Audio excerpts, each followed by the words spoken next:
안녕하세요. 조대원입니다.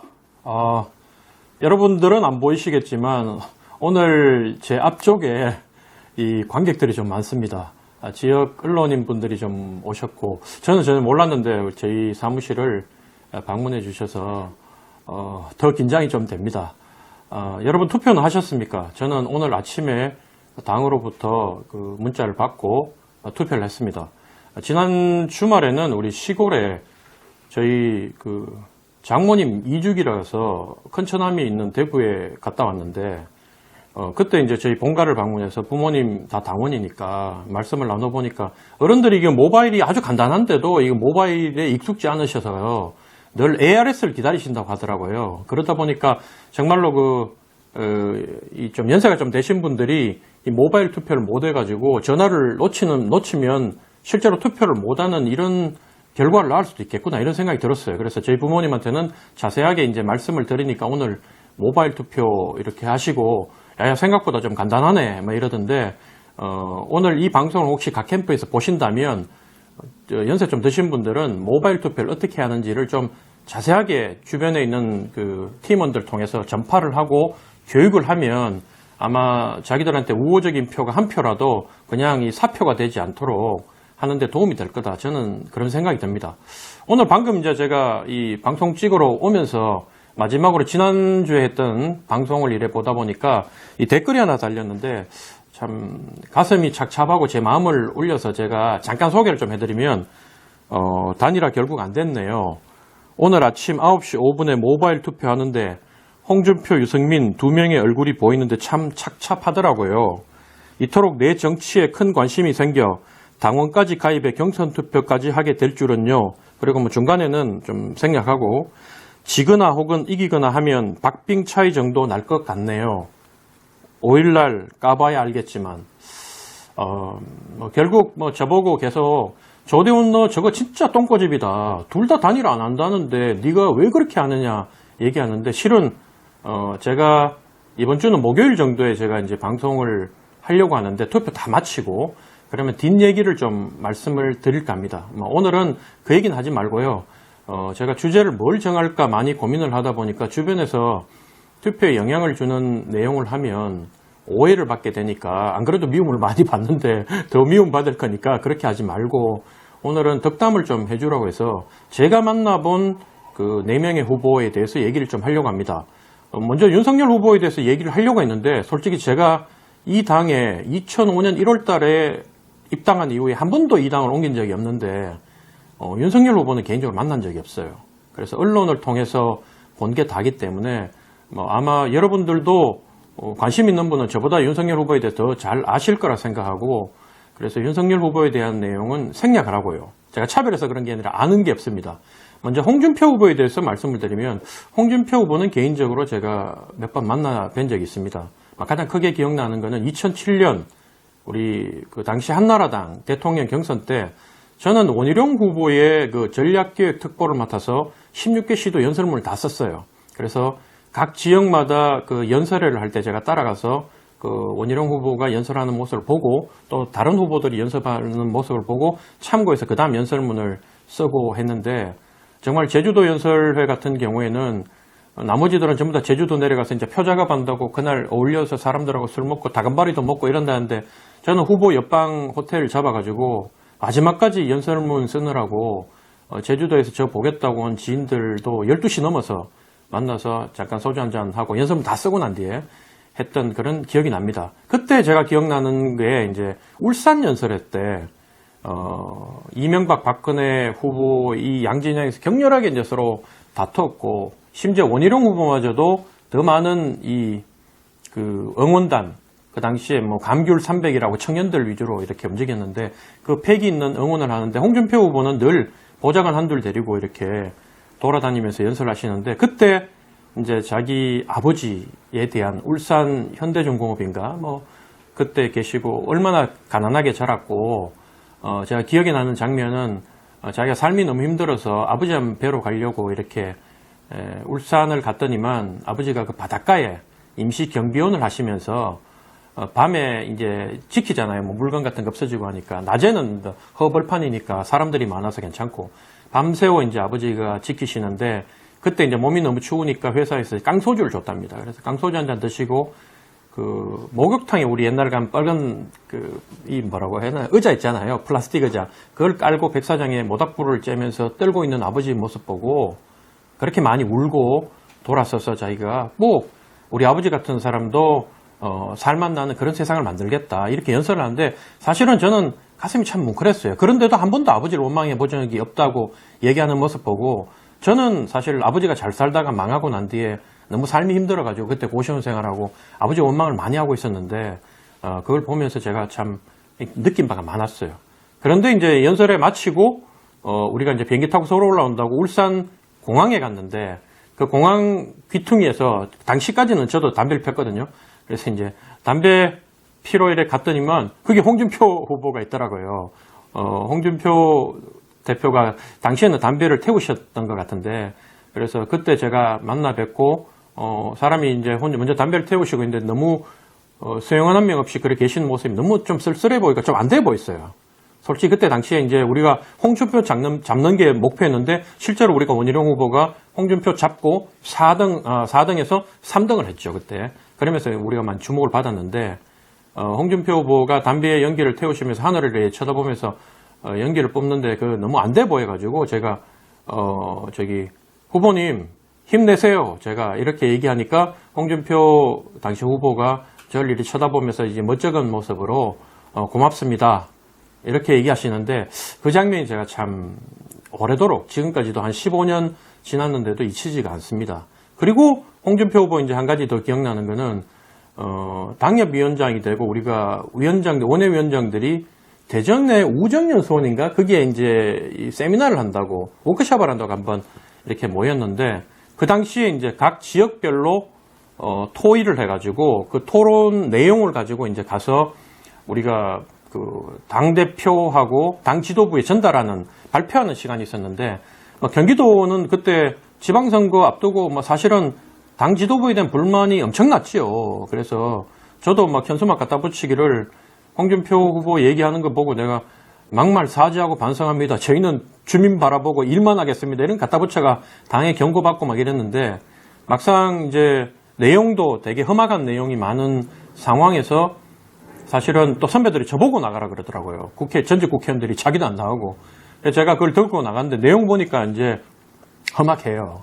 그래서 저 인접위원장이었던 김태현 의원님이 그 내용 다 할 필요 없다. 다 하면 찍히니까 적당히 해라고 이제 말씀하셔서 제가 알았다 그랬는데 딱 올라갔는데 진짜 홍준표가 앞에 딱 앉아 있는데 제가 지금은 누구도 두려워하지 않지만 김진태 사건 이후로 제가 우리나라 정치인 중에 두려워하는 사람 없습니다. 근데 당신은 딱 홍준표 대표를 딱 보니까 가슴이 철렁 내려앉더라고요. 그래서 제가 딱 무표정한 얼굴로 홍준표, 홍문표 사무총장이 앉아 있는데 제가 딱 뭐라고 얘기했냐면 제가 대표님한테 꼭 드리고 싶은 말씀 먼저 한번 드리고 제가 오늘 내용을 발표하겠다. 그렇게 얘기하고 제가 사실은 경기도 고양정 일산서구 당협위원장인데 이번에 9대1 전국 최고 경쟁률을 두고 내가 위원장이 됐습니다. 근데 제가 당협위원장 되고 사무총장님을 찾아가니까 총장이 뭐라고 얘기하셨냐면 그 지역은 현역 국회의원도 지원을 했고 대표 아주 측근도 지원을 해서 마지막까지 혼전이었는데 원래는 면접 점수가 나와도 그걸 올리면 최고위원회 당지도부에서 한 절반을 바꾸는데 이 지역은 어떻게 할까요? 당신 점수가 원체 괜찮았기 때문에 올렸는데 대표가 뭐라고 얘기했냐면 이렇게 읽어보시더니만 그냥 점수 나온 대로 하세요. 이렇게 해서 당신이 된 거야.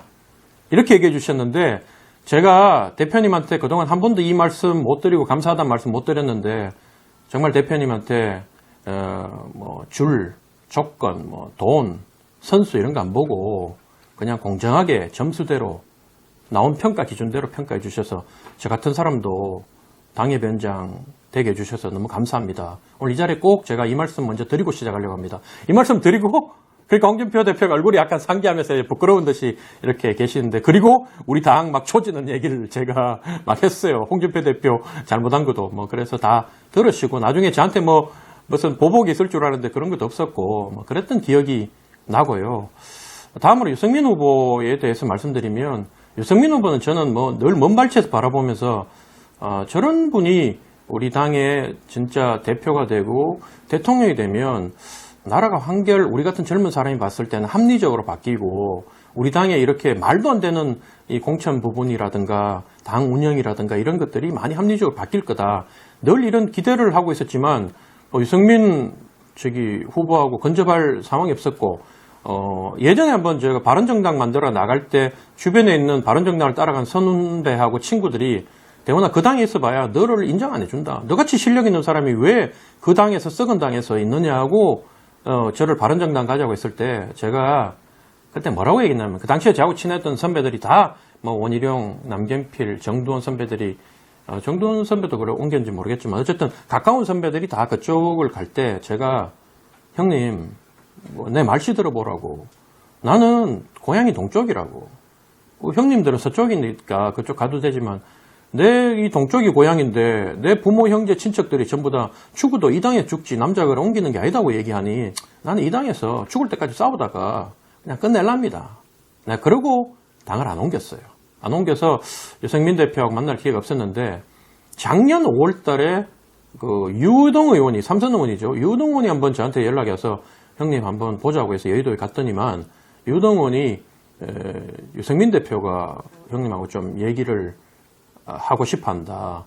근데 유 대표를 어떻게 아느냐 그래서 몰라 나도 모릅니다. 내가 그렇게 얘기했는데 어쨌든 그래서 여의도 그 신카이라는 그 중국집에서 이제 만났죠. 만나서 한 2시간을 얘기했는데 그때 저한테 첫 마디가 꿈이 대통령이라요 이러더라고요. 그래서 내가 뭐 나는 대통령 꿈꾸면 안 됩니까? 이랬더니만 어차피 제가 대표님하고 붙을 것도 아닌데 이랬더니만 나는 꿈이 뭐 국회의원이다, 당대표다, 뭐 국회의장이다 하는 사람보다는 꿈이 대통령이라고 말씀하는 사람들을 훨씬 더 좋아하고 존중한다.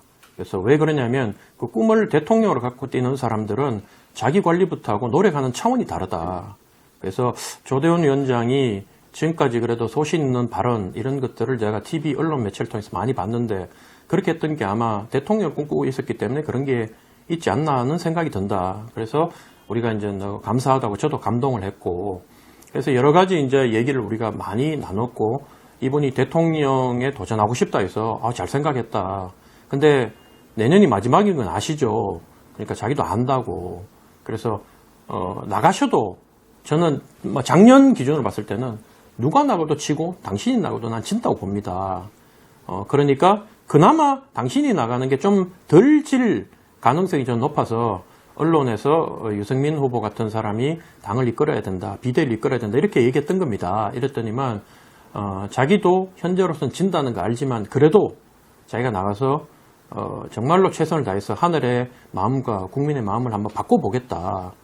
그렇게 말씀하시고 나중에 이제 출마 선언을 하면 작년에 이제 국회의원 그만두면서 방 빼면서 내년에 대권 도전한다. 그리고 마지막 도전이다. 이런 말씀을 하셨어요. 저하고 그때 나눈 얘기대로. 그래서 제가 참 감동을 받고 그 마지막 도전을 좀 도와드려야 되겠다. 이런 마음을 먹고 저는 사실은 유승민 의원이 후보가 되기를 마음으로 간절히 바랬던 사람입니다. 그래서 저보고 유승민 빠다 이렇게 얘기하는데 유승민 빠는 아니고요. 그런 식으로 따지면 저하고 가까운 분들이 더 많아요. 인간적으로 저한테 잘해주신 분 관계가 많고 그렇지만 유승민 의원의 그 나라를 사랑하는 마음 그리고 반듯한 생각, 실력 이런 것들을 종합해 봤을 때 어쨌든 저런 분이 역할을 하시는 게 우리 같은 젊은 세대들이 이 나라 정치판에서 이렇게 뜻을 펼치는데도 도움이 될 거다 생각하고 제가 유승민 의원을 많이 응원했는데 그래서 단일화에서도 사실은 어쨌든 홍준표 후보가 앞서고 있기 때문에 홍준표 후보의 양보를 받아내서 두 분 단일화를 붙이려고 많이 노력을 했습니다. 노력을 했고 실제로 홍준표 쪽에서 연락이 왔고 저한테 그래서 단일화에 대한 많은 양보를 얻어냈음에도 불구하고 유승민 후보의 그 완주에 대한 생각이 너무 강했기 때문에 안 됐고 저는 좋은 결과 있으시기를 마음으로 기대하고 있습니다. 그리고 원희룡 후보는 사실은 이 두 분보다 더 오랫동안 저하고 형 동생 했던 분이고 원희룡, 남경필, 정병국 이 세 분이 이제 남원정인데 저는 정병국 의원하고는 전혀 관계가 없고요. 한 번도 만난 적도 없고 도리어 저는 저한테 마음에 남원정은 정두원, 돈이 형이 참 저한테 인간적으로 참 잘해주신 분이었고 그 세 분 중에 가장 인간적으로 친하다면 제가 도은이 형인데 그렇게 돌아가셔서 너무 슬프고 가슴이 아팠고요. 어쨌든 원희룡 의원은 저에 대해서 참 제 실력을 많이 인정해 주신 분이에요.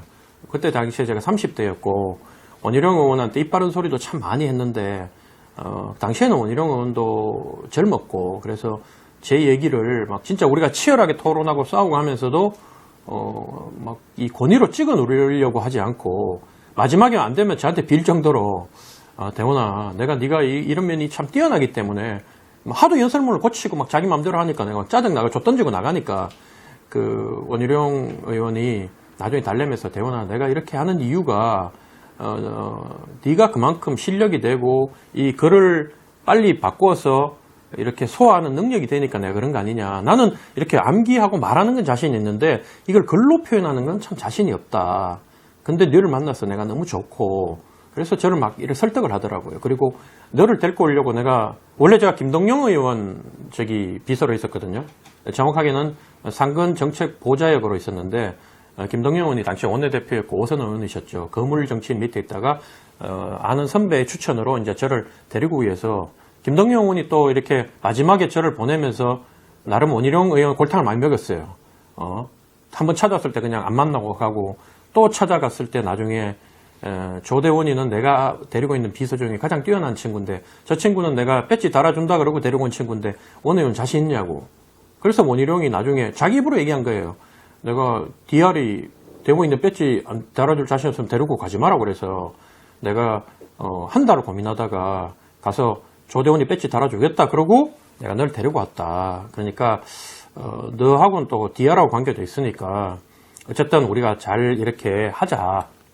그래서 저를 참 대우를 많이 해주셨어요. 해주셨고 서울시장 경선할 때 또 오세훈하고 붙을 때 그때 나경원하고 단일화 했는데 그때도 제가 사실은 큰 수술을 하고 미국에 있다 요양 중이다가 이제 건너와서 원희룡 의원 연설문을 또 쓰고 그때 우리가 이길 줄 알았는데 단일화가 나경원도 치고 난 뒤에 제가 나경원 악수 뿌리치고 당사에서 이제 기자들이 다 보고 있는 데서도 내가 펑펑 울었던 그런 기억도 나고요. 근데 이제 원희룡 의원하고는 최근에 제주지사 내려가시고 난 뒤에는 중간에 딱 한 번 제가 만난 적이 있고 그 이후로 개인적으로는 만난 적이 없어요. 근데 한 가지 아쉬운 점은 원희룡 의원이 당시에 2007년도에 홍준표 후보를 이기고 3등 했던 거에 비하면 참 지금 이번에도 4등 할 확률이 높죠. 그러니까 그게 14년 동안 홍준표가 성장해 온 거에 비하면 성장 속도가 더딘 게 너무 안타깝고 지금쯤엔 원희룡이 대통령을 해야 되는데 뭐 이런 생각을 가슴으로 늘 하고 있습니다. 여러분 오늘은 뭐 설명을 하다 보니까 좀 길어졌는데 사실은 이런 내용 얘기하려면 저도 이 당에 17년을 있었는데 얼마나 이 뒤에 숨겨진 얘기가 많겠어요. 할 얘기가 무궁무진하고 정말 하루 종일 해도 다 못하는데 오늘은 이 정도로 말씀을 드리고 그만큼 지금 현재 우리 국민의힘 대통령 후보로 나온 분들이 훌륭한 분들이다. 그래서 누가 나서든지 이재명보다는 훌륭하게 나라를 이끌 수 있는 분들이고 그래서 저는 가급적이면 외부에서 오신 분보다는 이 세 분 제가 존경하고 제가 검증할 수 있는 이 세 분 중에 한 분이 우리 당의 후보가 되셔서 우리 당의 대표 선수로 이재명을 꺾어주기를 간절히 기대하고 있습니다. 여러분 그러면 오늘 방송 마치고요. 목요일 날 제가 투표 마치고 난 뒤에 이 투표 결과에 대해서 한번 예측도 해보고 뒤에 숨겨진 얘기도 좀 해보도록 하겠습니다. 오늘도 시청해 주셔서 고맙습니다.